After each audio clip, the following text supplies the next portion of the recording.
So that is something worth pointing out for people who may not be familiar with Animal Farm, is that the two other farms that are mentioned, was it Pinchfield Yes. and Foxwood, they're metaphors or allegories for Germany and England, aren't they? So that's worth pointing out. And the farmers, was it Pilkington? Pilkington is for Foxwood, and then the other one... Frederick, that's it. I remember they began with different names, yeah. Because as I said in the other one as well, I'm sure, Orwell picks these names very, very deliberately. So Frederick is a very sort of German name, isn't it? I'm not sure if there's anything specific about Pilkington, although it is English sounding. But yeah, I think people we need to say that in case people don't know. Yeah. Because later with the Nazi-Soviet pact and where Frederick and Napoleon make a deal and all that sort of thing. So it's worth saying it early on. They eventually, later on when that happens, it just shows the malleability of ideology, of where the Soviets and most Marxists just make things up on the spot to justify the reclaiming of their own power. It's like immediately after Molly's excommunication, Orwell details how they became a voting... everything was put to a vote, and it was proposed by the pigs. And even though Snowball, with his ingenious schemes, because of course Trotsky was beyond reproach, came up with much better answers and more compelling speeches, Napoleon got all the sheep to bleat 4 legs good, 2 legs bad over and over again, and drummed them up into fervour and frenzy, and managed to persuade everyone. And so it reaffirmed that no, it's just because of the persuasion, just because of what they were saying, just because of how convincing they are. It isn't something. The problem with the ideology is why they won out. It's Stalin was thinking on his feet and he was perverting the Marxism. It's not that he was properly implementing it. It's why the Soviet Union went wrong. No, come on, Orwell. No, not quite there. I mean, I totally agree with that. I don't disagree with anything you just said. Yeah. But also I think there is also that element where Napoleon is Stalin. Yes. That Stalin was particularly duplicitous. Not that Hitler wasn't, of course. They were both pragmatic, maybe is the right word. Just doing whatever's in their best interest at any given moment. Regardless of how much it contradicts what you've already said or anything like that. Again, it's put in probably better terms in 1984. They change sides, who they're fighting the war against. You've always been at war with Eurasia, yeah. Yeah. Because there's elements of that, isn't there, where Napoleon or the pigs keep telling the animals that they're going to strike a deal or not with the two different farmers, with Pilkington or Frederick. It's exactly the same theme. And yeah, I mean, not every communist or leftist leader is as duplicitous as Stalin was. I think he's particularly so. But it was a very good tactic, because George Frost Kennan, who was, I believe he was the Soviet ambassador ambassador to the Soviets from the US, 1950, so it might have been under who was before JFK? Eisenhower. That's it. I think it was under Eisenhower. And he documented how the mode of Soviet thought that kept the population under control even when they were starving was the constant fear of capitalist imperialism. And that somehow justified the Soviets getting more and more imperial and forging alliances with people that 10 minutes ago they'd always said they hated. It's exactly why later on, when Snowball and Napoleon are having a fight, Snowball's insistent on being self-sufficient and building the windmill and ensuring that we can work less hours and have more abundance. And Napoleon's going, nope, arm up. If they ever come back, do you want Jones back? No, you're going to work long hours. I'm going to teach you how to use guns, and I'm going to keep you in a constant state of servile fear so I can justify retaining my power over you. I mean, the classic example from real history is Tito, Marshal Tito, Yugoslavia, where one day he's a friend of Stalin, and then he doesn't toe the line. He's not a good enough Stalinist. So Stalin politically, cuts him off, and suddenly he's an enemy of the people. And very quickly after that, sort of always was, all that sort of thing. Yeah, the way the Stalinist regime, Soviet regime, changed its line on Tito is sort of it couldn't be a more perfect example of suddenly being at war with Eurasia. Yeah, well, also if you, Example. I think we said this last time as well, if you expressed insufficient devoutness to the Soviet regime, if you were the first to stop clapping, that was it for you. And they were always on the lookout to see who would stop clapping first, even if the clapping went on for an hour at a time. It's mad.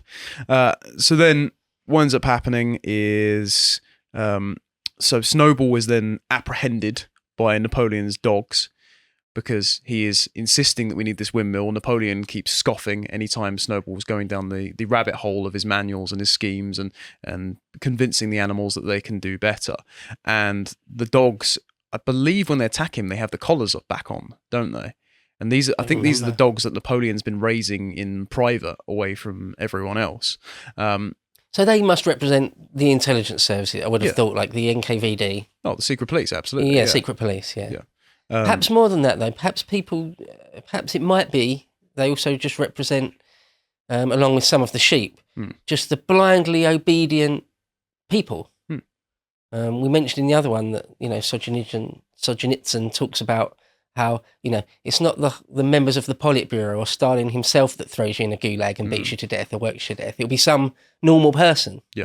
Well, it'll be like the dogs. Yeah, it's not the pigs that are doing it. They've got dogs that will do it for them. Yeah, they outsource all their violence. There's a tale from Gulag Archipelago where he's talking about a woman who goes into the camps and is so convinced of the doctrinaire rightness of communism that she blames herself.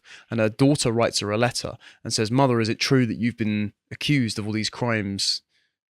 Did you commit them? Because if you did, then I will denounce you and join the Komsomol and I'll commit my life to the party. But if you didn't, I will never forgive the Soviet state." And the mother, so overwhelmed by the idea that her daughter wouldn't pay deference to the Soviet state, says, "I'm guilty, join the Komsomol," even when she was innocent. These people will just cling on to ideology even when they become the counter-revolutionary enemies for completely arbitrary reasons. True believers. Yeah, Solzhenitsyn talks about that type all the time. Quite often it comes up, doesn't it? That's a great example, the one you just said.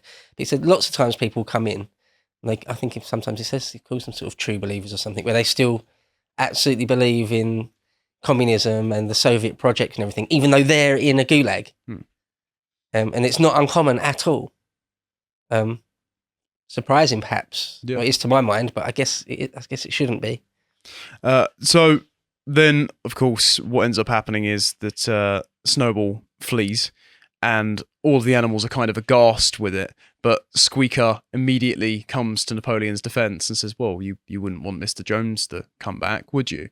And Boxer then turns around and falls back on his axiom of Napoleon is always right, trotting out the ideological affirmation, and all the animals immediately fall in line.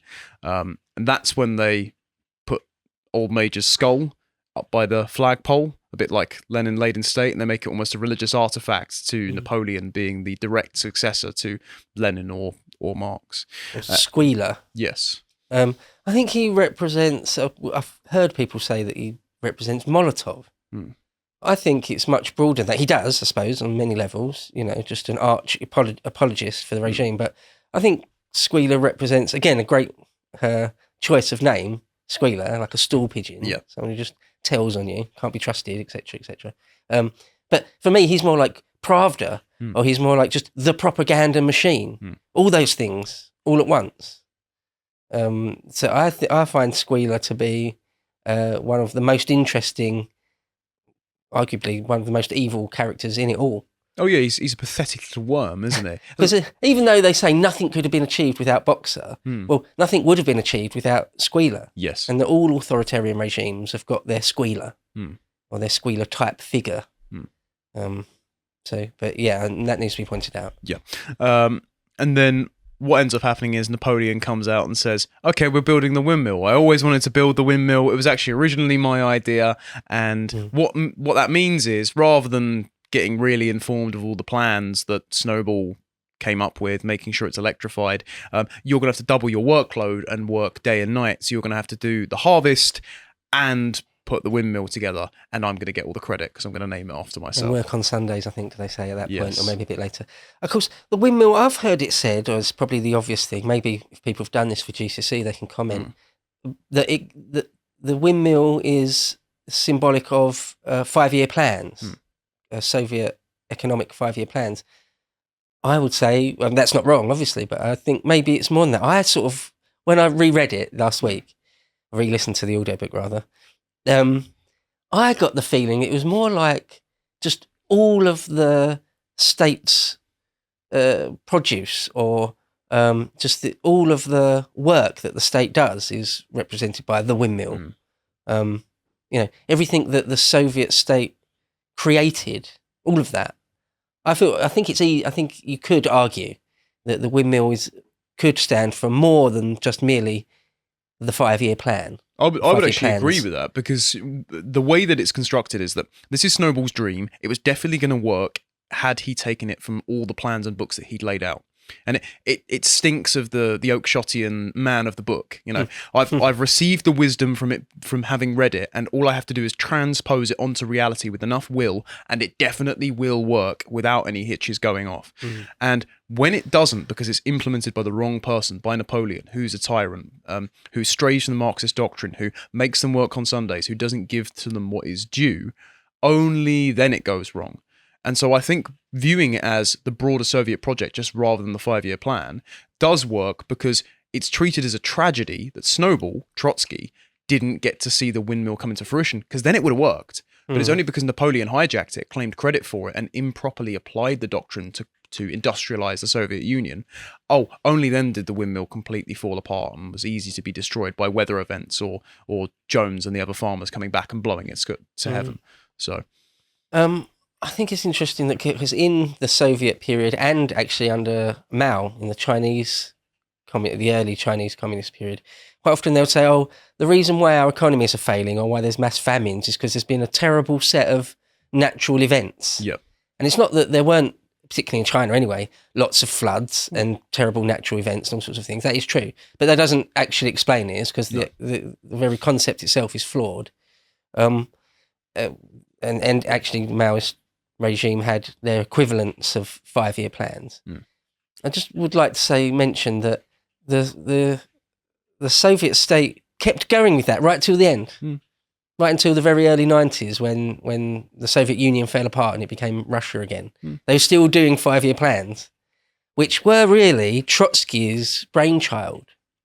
And there's a thing, I don't know if we're going to skip over it real quick, but just to say, there's a bit, isn't there, in Animal Farm, when Snowball, Trotsky, lays this out, and Napoleon, Stalin, literally urinates on the plans and walks away without saying anything, doesn't he?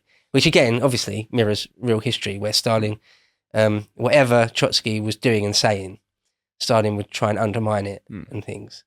So if I've got my dates right, I think Trotsky was first sort of denounced effectively in about 1927 and completely exiled in about 1929, I think, something like that.